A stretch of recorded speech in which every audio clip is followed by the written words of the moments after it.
बिस्मिल्लाहिर्रहमानिर्रहीम, अस्सलाम वालेकुम। जनरल आसिम मुनीर का तीर सही निशाने पर जाकर लगा है। अब इस वक्त भारत ने कभी सोचा नहीं था कि बाजवा की पॉलिसीज इतनी जल्दी रिवर्स कर देंगे नए आर्मी चीफ। जिस तरह आसिम मुनीर ने आकर अपनी पॉलिसी वाज़ेह की है कि उनका मेन दुश्मन और मकसद भारत को इस पूरे खेल के अंदर नॉकआउट करना है। साथ साथ अमेरिका को पॉलिसी वाज़ेह कर दी है कि आप अगर जो चाह रहे हैं कि हम भारत के साथ दोस्तियां करें और जंगे भूल जाएं और सब कुछ बिल्कुल अमन से चलता रहे हमारी तरफ से, लेकिन भारत की तरफ से सारे का सारा मामला खराब होता रहे, तो ये नहीं होने वाला। भारतीय मीडिया का आपको क्लिप दिखाने जा रहे हैं, उन्होंने किस तरह इस धमकी को लिया है। देखिए, भारत के अंदर वहां पर ये मामला खत्म हो गया था। पिछले 8-9 महीनों में वो कंटिन्यू से सिर्फ एक काम कर रहे थे कि पाकिस्तान में फौज की इमरान खान के साथ लड़ाई हो रही है, बाजवा की इमरान खान के साथ हो रही है। जाती तौर पर तो ये 2 लोगों की लड़ाई, और वो बड़े चस्के ले रहे थे। लेकिन आज अचानक उनका लहजा कितना ज्यादा खौफजदा हो गया, ये आप क्लिप देखिए, फिर आपको पता चलेगा। आप क्लिप देखिए, फिर आपको बताते हैं कि अब भारत हमले के लिए कौन सा टाइम देख रहा है। उन्होंने किस तरह अपने ज्योतिषियों से निकलवाया है टाइम, और मोदी को कौन सा टाइम सूट कर रहा है। पाकिस्तानी सेना के नए सेना प्रमुख जनरल आसिम मुनीर को पद संभाले कुछ ही दिन हुए हैं कि उन्होंने भारत सरकार और जम्मू कश्मीर को लेकर अपने बेबुनियाद बयानों का दौर शुरू कर दिया है। भारत के साथ एक नहीं 3 लड़ाई हारने वाली सेना के प्रमुख अब कह रहे हैं कि अगर भारत ने हमला किया तो वो भी जवाब देने के लिए तैयार हैं।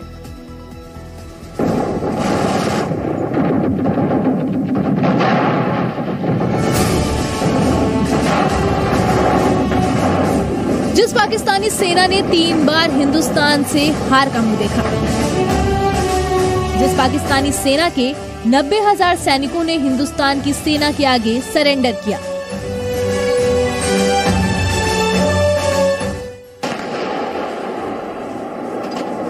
जिस पाकिस्तानी सेना ने धोखे से वार करने के बावजूद कारगिल में घुटने टेके, उस पाकिस्तानी सेना का प्रमुख अब हिंदुस्तान को चुनौती दे रहा है। जी हां, पाकिस्तान के सेना प्रमुख को अपना पद संभाले अभी जुमा 4 दिन नहीं हुए हैं, लेकिन उन्होंने भारत के खिलाफ जहर उगलना शुरू कर दिया है। शनिवार को पाकिस्तानी सेना प्रमुख रखचिकरी सेक्टर में LOC के दौरे पर थे। इस दौरान अपनी सेना को संबोधित करते हुए सेना प्रमुख ने कहा कि हमने हाल ही में गिलगिट बाल्टिस्तान और जम्मू कश्मीर पर भारतीय नेतृत्व के अत्यधिक गैर जिम्मेदाराना बयानों पर ध्यान दिया है।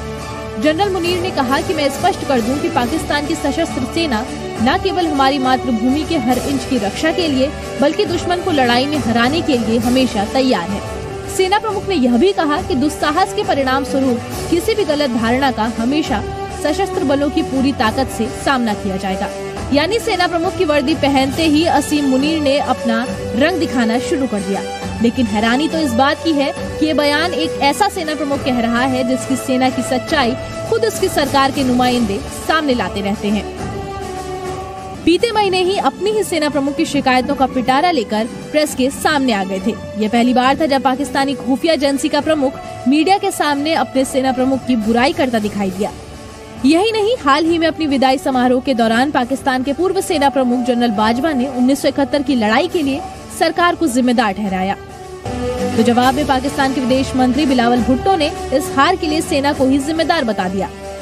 शहीद जुल्फिकार अली भुट्टो ने अपना सियासत से, अपना दानिशमंदी से, अपना कामयाब खारजा पॉलिसी से वो 90,000 जंगी कैदी पाकिस्तान वापस ले आए।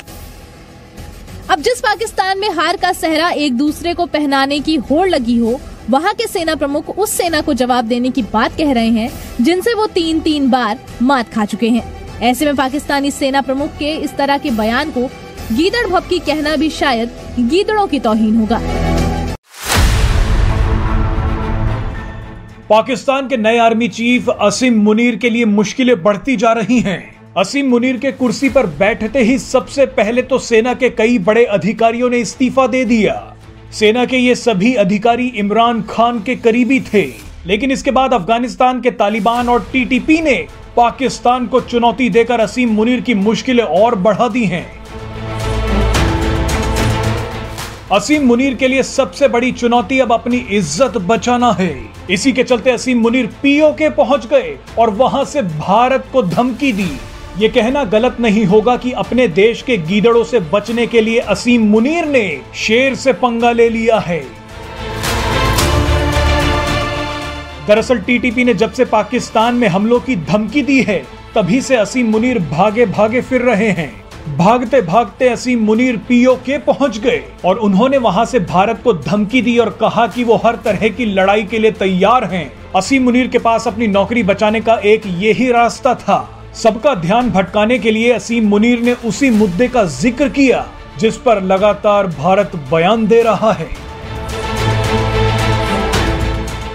असीम मुनीर ने पीओके से भारत को धमकी रक्षा मंत्री राजनाथ सिंह और भारतीय सेना के northern army commander lieutenant general Upendra Dwivedi के हालिया बयानों के जवाब में दी है। आपको याद होगा कि राजनाथ सिंह ने अक्टूबर में कहा था कि गिलगिट बाल्टिस्तान भारत का हिस्सा है और भारत का विकास तब तक पूरा नहीं हो सकता जब तक यहाँ का विकास ना हो।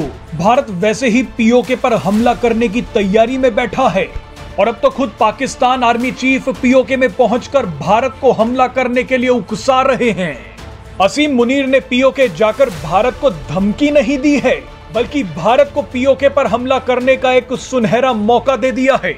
रक्षा विशेषज्ञों के मुताबिक असीम मुनीर अपने boss retired general Qamar Javed Bajwa की तुलना में भारत के लिए ज्यादा मुश्किलें पैदा करने की तैयारी कर चुके हैं। सार्वजनिक तौर पर उन्होंने पहली बार पीओके से भारत विरोधी बयान दिया है।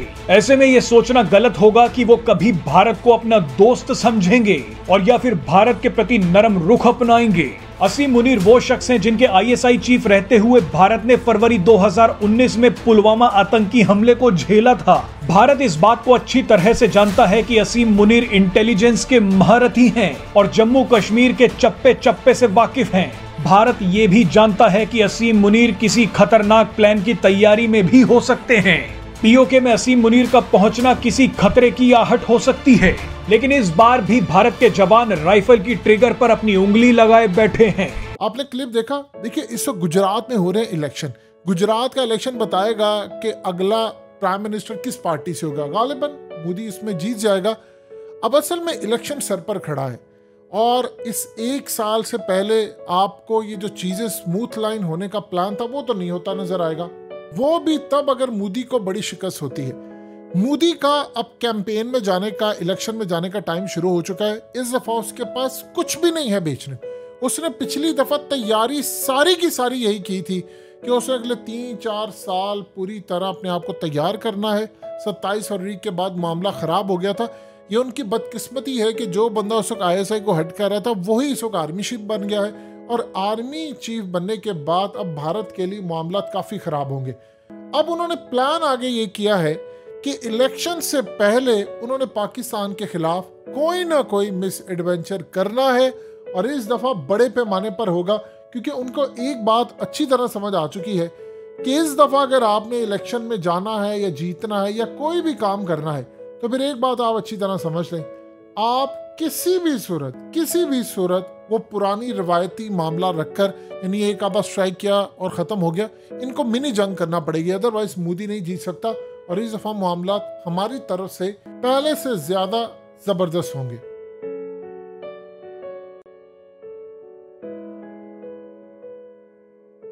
हकीकत टीवी को सब्सक्राइब करना मत भूलें, वीडियो को लाइक करें, शेयर करें और कमेंट सेक्शन में अपनी राय का इजहार जरूर करें।